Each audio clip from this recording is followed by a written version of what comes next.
Soldiers with the Montana Army National Guard went through an important training exercise this week. They're preparing to be deployed later this year. MTN's Jonathan Ambarian looks at why the skills they learn here could be especially important in the field. On Monday and Tuesday, dozens of Montana National Guard soldiers were at work in the hills of Fort Harrison. The 1st of the 189th General Support Aviation Battalion took part in a personnel recovery exercise. The training is based on what soldiers would need to do if a helicopter went down in a dangerous area. We're always training for the bad day. In the military, we never assume that everything's going to go real well. But so this is one of those bad day scenarios.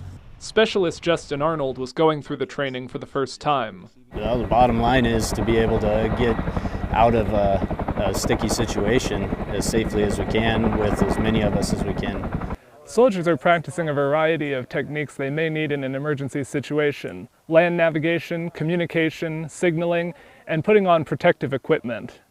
After the initial training, soldiers then made their way through a 1-mile lane, a course where they had to make their way to safety using the emergency gear they would have in a crisis. There were added twists to make the situation more realistic. Some guardsmen were selected to act as injured soldiers, who were then airlifted out by helicopter. They also had to deal with simulated gunfire and evade search dogs. The training takes on added importance as the battalion learned last year that they will be deployed in the fall. Gives us about a full year to get trained up.